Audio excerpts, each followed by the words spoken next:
what I realized, and this is what I find with a lot of my clients, like attracts like, that come out of corporate or come out of these successful careers, is I thought, I'm smart. I get accolades. I get bonuses. Look at Erin. She's doing so great. I'll go do my own thing. I already know all the things, right? And then you learn the horrible truth that you were really very, very successful on a narrowly defined path that someone else created. There's so much built-in accountability in corporate. There's so much no matter how autonomous your role is, and mine was very much so, you are a step in a process. You're not creating work. You're doing work. That was rough. Hello, my extraordinary women friends. As we approach the mid-year of 2023, I hope you are pausing and reflecting on your journey so far this year. Chances are, if you've made a list of all the things you've accomplished, you will be surprised just how much you've really done. And then on the flip side of that, chances are that there may be a few things that didn't occur that you'd hoped for. Sometimes those are things we decided we wanted to let go. Sometimes those are things that we simply didn't get to. Sometimes, despite doing all the things, the results simply didn't happen. My dear friends, here's a word of advice on this. This is the nature of entrepreneurship and life for that matter. And yet, as entrepreneurs, we are inherently impatient. One of the things I've discovered over all of the years of working with hundreds of clients and talking with hundreds of guests here on Extraordinary Women Radio, and frankly, experiencing the same evolution in my own business, is that oftentimes the breakthroughs in our businesses occur with the slightest of tweaks. Sometimes it's connecting more deeply into your customer journey. What is happening in their lives right now? What are the conversations they're having? Really getting into the heads of your clients and just tweaking your message slightly. Or perhaps you're elevating your voice and your vision and all that you stand for. You're taking it up another level. Sometimes it's amping up your courage, one dial on the knob, and doing the thing that has made you most uncomfortable. Sometimes it's about finding great consistency in how you're showing up. I love to help my clients dig into this and analyze if all the pillars are in place in their business, to say, what do we need to shift? What's missing to turn up the dial where it's needed, to make the adjustments? It's not about working harder, but working smarter. It's about building our businesses around the relationships with our clients' journey and showing up to support them through that space. It's about dancing with the strategies and dancing with our soul wisdom. It's a mixture of both sides of this. Last month, I got to join Erin Marcus on her podcast, Ready Yet, and we jammed about a lot of these topics. We are so aligned in our thinking that I invited her onto Extraordinary Women Radio as a guest to share her wisdom with you. We share a lot of the same beliefs, such as there's no such thing as insta-marketing, and that building our businesses is an inside-out journey. And the great grand myth of our time is just work harder. Erin shares her journey from exec to successful entrepreneur, what she left behind, what she carries forward into her business and her life today. Erin is the founder and CEO of Conquer Your Business. She's a power lifter, an animal activist, a tattoo enthusiast, and a 5-foot badass. She has been mentoring, training, teaching, and coaching for more than 20 years and excels at helping people take action they didn't think possible, do things that they didn't think they could do, and succeed beyond what they dared to dream. You're going to love this one. Let's meet Erin Marcus. Well, welcome to Extraordinary Women Radio, Erin. It's great to have you join us today. Thank you so much. I'm excited to chat with you. Yeah, I'm excited. It was fun being on your show, and it's Ready Yet. And yes. That was fun being on your show and just getting to know you. And now I love to have you on my show and continue the conversation, the good conversation we already started. So if you're just tuning in, make sure you go listen to the first part of this interview over on Erin's show. So yeah. So let's start with your story. So you came out of the world of the C-suite as an executive in the corporate world, and have run a very successful entrepreneur business today. Tell us a bit about that journey, that transformation from CEO to entrepreneur. So there was crying. Isn't that They're true? always crying. There was definitely But crying there's in my journey crying. too, right? Well, so here's one of the things that I say I'm very, very, very lucky because I didn't leave in anger. I wasn't forced out. I think it made it harder to leave because I loved the people that I worked with. Yeah. And I had an amazing, amazing environment that gave me access to rooms I had way above my pay grade, right? But also just great humans, loved so much of what I was doing. But I knew I got into this point in my life. I knew I wanted something that was mine. And the first step I took was actually a franchise. So the first step I took Okay. was actually a franchise. So I call that jumping halfway off the cliff because there were still bumpers in the gutters. There was still a framework. I call Mm-hmm. it a baby franchise. It certainly was not a completely thought out system. It was in the process of getting there, but that was fine with me because I loved building it, helping to build it. But I got my office to the top 10 out of 200 in about 18 months. What And kind so of that was franchise was it? it's called Caring Transitions. It was senior relocation and estate liquidation. And the Mm-hmm. reason I chose that was my corporate world was surrounding the product of long-term care insurance. Yeah. So somehow I connected the dots that would be absolutely the same. I'm like, oh, I already know this. I Yeah, totally no, that's think not how that. that I happened. totally remember thinking, oh, I know how to do this. Oh my So God. simple, right? So simple. What could possibly go wrong? But then when I decided to sell that, let that go, and do what has now become Conquer Your Business, that was my first foray into this is truly my own. 100%. Everything is on me. Creation, implementation. And this is where the rest of the crying came in because, or at least more crying, because what I realized, and this is what I find with a lot of my clients, like attracts like, that come out of corporate or come out of these successful careers, is I thought, I'm smart. I get accolades. I get bonuses. Look at Erin. She's doing so great. I'll go do my own thing. I already know all the things, right? And then you learn the horrible truth that you were really very, very successful on a narrowly defined path that someone else created. Yeah. Yeah. There's so much built-in accountability in corporate. There's so much you are, no matter how autonomous your role is, and mine was very much so, you are a step in a process. You're not creating work. You're Yeah. doing work. Yeah. Yeah. That Yeah. was rough. Yeah. That No, was and I rough. get it. And and I totally get it. I mean, I remember that same transition for myself and very much the same kind of a story. And, believing, oh, I know how to do this. It's marketing. I've got, all the things, right? Oh yeah. And it's just so very different. And it's messier Oh, and so fair. it's also more, we are more attached to the outcome, right? Totally. And I Because think, it's and, you our know, baby. and it's our baby. And so this is something to fast forward a few years from that point. I literally, today that we're recording this, I made an announcement this morning in my live show that it's the official launch of what I calling the next iteration of Conquer Your Business, where we have taken the next steps to serve our clients in a bigger, better, bolder, higher way.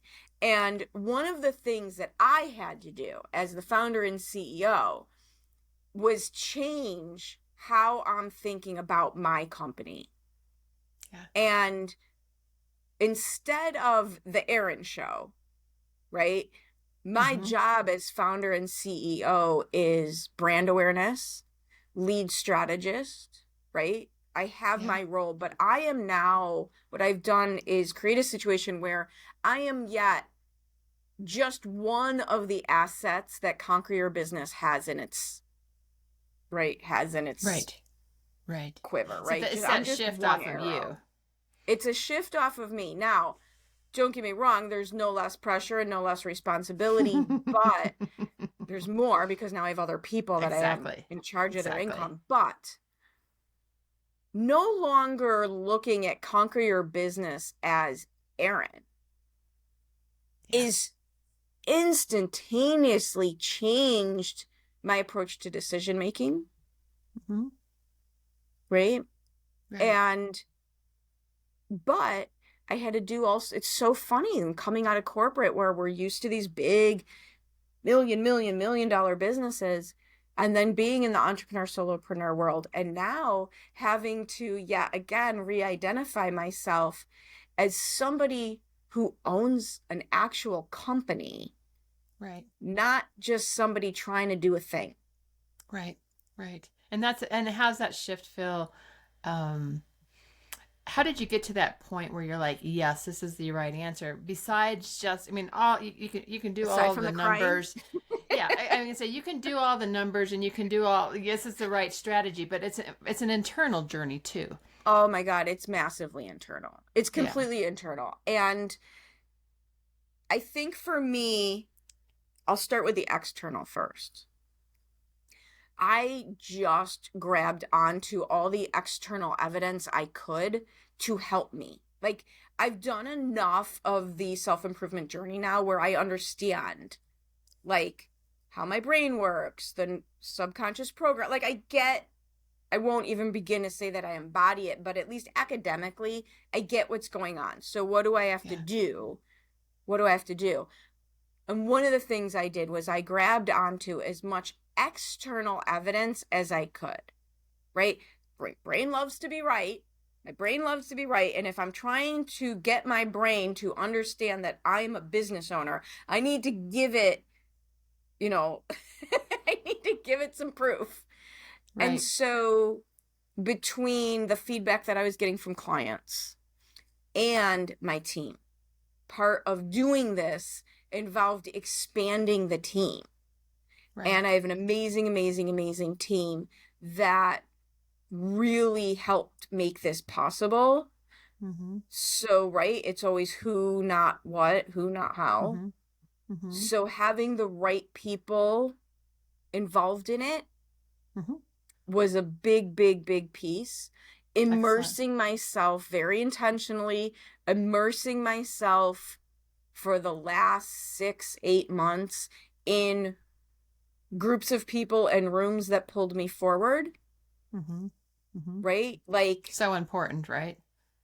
right? Not in the room where I was the most comfortable, not in the room where I'm like, oh, this is easy. I'm at least even with everybody, but walking into rooms where I knew these people knew more than me, they were more successful than me. I'm not saying they're better humans, right? No, it's But just they're further along in their journey they're in their further along in business. their journey, right? Yeah. And not Yeah. just walking in the room, but engaging with these folks. Yep. Engage, find we in sales we have what we call our chicken list. Who are you too chicken to call? Yeah. Right? So Yeah. kind Oh, of playing that that's game good. with me, who was Yeah. like, all right, well, I'm confident walking into this room. Great. But I'm a little nervous about introducing myself to the keynote speaker. So guess Yeah. what I'm going to go do? I'm I'm going gonna to go go do introduce that. myself to the keynote speaker. Yeah. So Yeah. just very aware, very intentionally. Where those edges are and stepping beyond those edges. Yeah. Play on the growth edge, play on the growth edge, play on the growth edge. I've met amazing people. Mm, mm. And so doing the work that I had to do on that side of things. Yeah. So, quick question for you. And so Yeah. you talked about team and how about building your team is such an important part of this next evolution for you. What did you learn about building team this last year? What did I learn about building team? I've been I'm First I will default by saying I've spent a lot of money, time, and energy to be able to look someone in the eye and say, hey, I'm good at this. So just a Yeah. disclaimer right there. I'm good at team building. I'm good at Mm-hmm. mentoring. It was in my corporate world, probably because I really love people. Yeah. Yeah. Like I Yeah. That was legitimately definitely when I would reflect back on the days of my entrepreneur or my executive days, it was that I loved the people. I That was love exactly, and to be able to right. carry that forward, and so to be able to say that and tell them I am a good leader. Yeah, and I is go, a it's uncomfortable, but as much as one of the things I've been working on, embrace the heck out of the things you're good at and mm-hmm, mm-hmm, let go of everything else. Don't say mm-hmm. yes to things if you're not the absolute best at doing it. Yeah. Right? If Yeah. it's not yours. And one of the things back in my pre-corporate, when I had a job days, I used to manage apartment complexes. That's what I did when I first got out of college. And one of my proudest things is everyone who worked for me, whether they were an assistant, whether they were a leasing agent, whether they were the manager at the pool, eventually got promoted and managed their own building. Because I just Nice. love doing that. So Yeah. it So you're so building a that pathway for others right now. yeah, building a pathway for others. I treat my team, I want them to be as excited about working within my brand as I am about my clients having their own successes on their Mm-hmm. journey, kind of Mm-hmm. approaching it the same way. Um, Learning how to be a little bit easier on myself, because now that I'm surrounded by people, what are they good at? What are they not good at? Well, if I'm just another one of the people, then there's going to be things that I'm good at and not good at, Right. right? Right. Like So looking that at clarity what, and where your strengths are, which is it's so yeah, important, is to be yeah, able to balance that out. and letting go more and more and more and more and more and more, letting go of the things that you shouldn't be holding on so tight to anyway. Yeah. So Absolutely. let's talk about the heart of your organization. Tell us more about who you serve and how you serve them. Sure.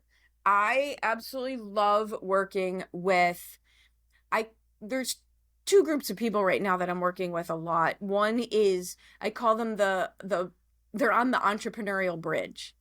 So they're on the bridge trying to get from entrepreneur, solopreneur to business owner. Uh-huh. And Uh-huh. it's a big shift. It's a shift from launching into leveraging, right? We need to move Yeah. into leveraging everything instead of just doing things. And so I work with the people who are on the bridge. And I say that because it's not the pretty garden stone bridge over a creek. It's the Indiana Jones bridge. There's a guy with a I love sword that at the other visual. end, right? There, it's fun. You can't stay on the bridge because it's just collapsing underneath you, Right. and so right, and so many people turn back. So I give you that picture because I love working with the people who want it. They take action. They're not sure how to do it, but all right, fine. But they're willing to go for something more. They're willing to see a different option. They're willing to be brave. They want to create something bigger, right? They want to do the thing. And Right. so I love working with those people. And I also love working with the people who, I call it, they're making money despite themselves instead of Mm-hmm. because of themselves, right? Where they're even past that million mark. You see this a lot in that $1.5, $2 million mark, where everything in the business is still bumping up against them, Mm-hmm. Mm-hmm. right? I call it your business is all in your They're head. right. Yeah. Yeah, you're not imagining it. It's just you're so immersed in it that you can't get it into being a business. And a lot of these people right now, the truth of the matter is it's a little harder to business right now than it's been for a little while. And they're burning out because they have no systems. They are people dependent instead of process dependent. They have no client acquisition system because they truthfully have never needed one before. And so they have the action, and that's probably the whole underlying that, take the action, people who are willing to do things. Yeah. And it's just a And they different version of being on that yeah. bridge.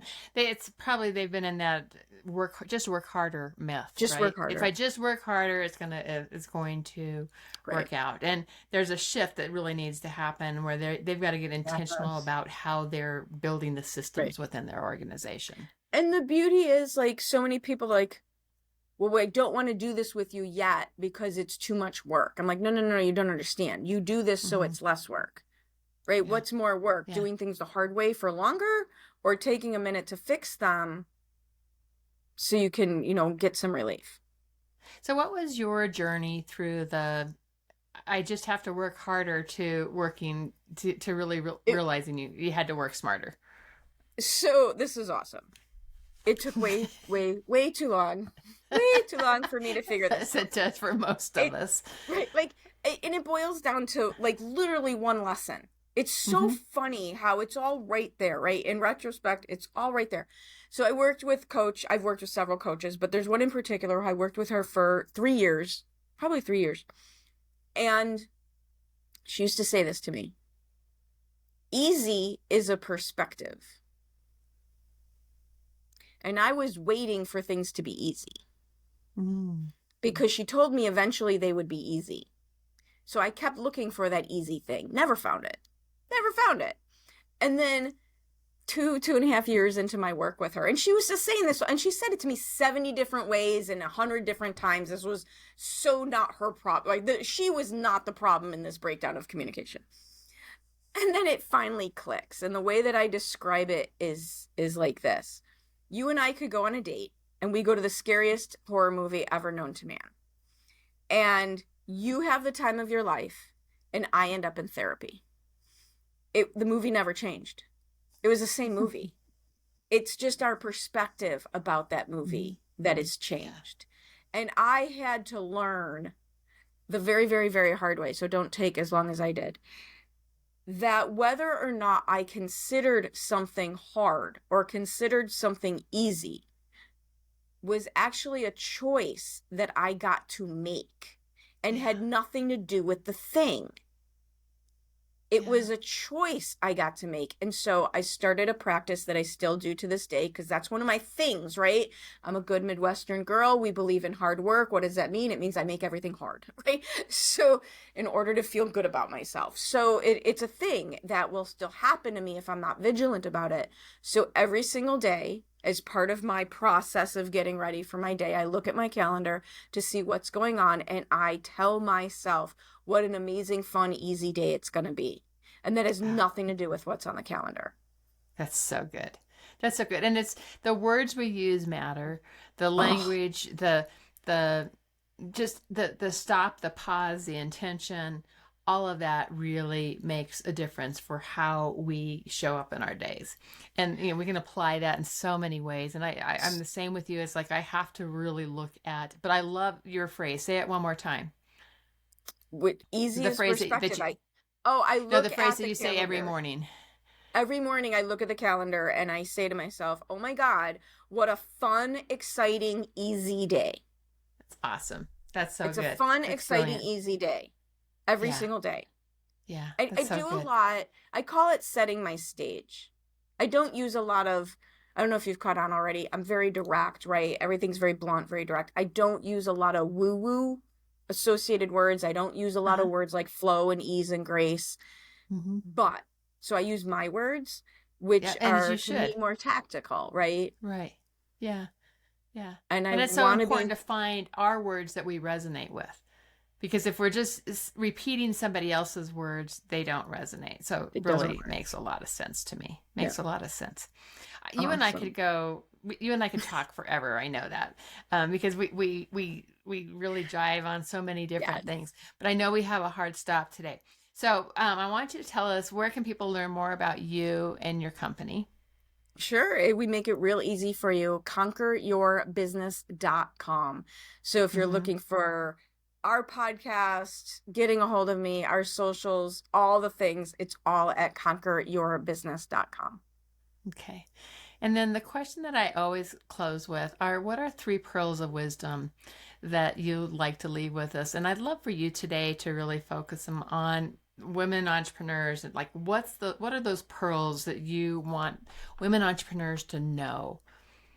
So we'll excuse the fact that the first 2 were taught to me by a male mentor. Number 1, if fear is the only reason you're not doing something, it's not a good enough reason not to do it. Yeah. That was huge. Now, there could be other really good reasons not to do it, but if fear is the only reason you're not doing something, not a good enough reason. Yeah. Can you think of a moment in your world where fear was there and you had to step into it anyway. Oh, constantly with the business. Yeah. Walking on stage, right? Starting a Right. podcast. I had no idea what I was doing. Going live every week. Like, it used to take me 4 weeks to write a newsletter. Now I do a live show every week. Like, that's just working through, it's all working through fear. And here's the thing, I put everything in the fear bucket so that I could be very black and white. I don't care if it's a limiting belief. I don't care if it's subconscious programming. For me, I throw it all in the fear bucket because now I know what to do with it. Yeah. To act on it anyway. Now I know what to do with it, how to act on it anyway. So that's one. If fear is a big enough if fear is the only reason you're not doing something, it's not a good enough reason. Okay. Number two, same gentleman taught me, and I think men don't do this as much. So I think for women, this is a bigger deal. Step on the gas when everybody else is stepping on the brakes. So good. And it doesn't mean don't take time off. And it doesn't mean don't have time with your family. It means when the world is contracting, when everyone else is stepping away, lean in, right? This is not the time to stop. It's the time to figure it out. Yeah, so like through a pandemic, step on the gas. Through a supposed recession, step on the gas. I so agree with that. It's because if you recess with it, you just shrink back into the world versus really stepping into the expansion of what you can create, and you can lead with that expansion. And you can lead with that. And the other thing it does is it means, because here's the thing we know, because we're all of a certain age, it's ebb and flow. It's just a pendulum. It goes back and forth. It will swing the other way. And if you stepped on the gas instead of the brake, you are going to be light years ahead of all the people who retreated. Yeah, so agree with that one. You're going to be light years ahead. And let's see, a third one. So this is one that it served me well. Again, women, caretakers. I'm not a caretaker, by the way. Really good problem solver, not a great caretaker. If I were to give you one piece of advice for how to handle problems with boundaries, problems with people who aren't your supporters, it's this simple. We can't fight if I don't engage. Don't engage. Stop engaging. You cannot control other people. You can't even affect or influence other people. Right. Stop engaging. And that's a really important one for these last few years, because there was so much of this division that was happening, and the fighting and it doesn't mean give up. Right. It doesn't mean give up. It means just go run your race. Right. Go lead how you lead with your voice, but don't engage in all the noise. Don't engage, because nobody changes anyone's mind by screaming at them, by stooping to your level, right? Their level. That's not the way change happens. Yeah. So I have X amount of energy to expend. Do I want to expend it arguing with people who don't get it, or do I want to go change the world in my way? Yeah. Yeah. Go lead your way. Don't engage. Absolutely. So good. I love it. Yeah. Erin, this has been a lot of fun. Congratulations on all you're launching and unfolding right now. This is so exciting for you. I'm I'm very, very excited. I feel one of the questions I teach people to ask all the time is, what is the intersection between your client's biggest problem that they're having right now and what it is that you can solve? And this is the culmination of us doing that internally for our business. Yeah. With I love implementation and all sorts of things. Very exciting. Cool. Well, congratulations. And thanks for joining us. And let's stay in touch, my friend. Oh, absolutely. Absolutely. Thank you.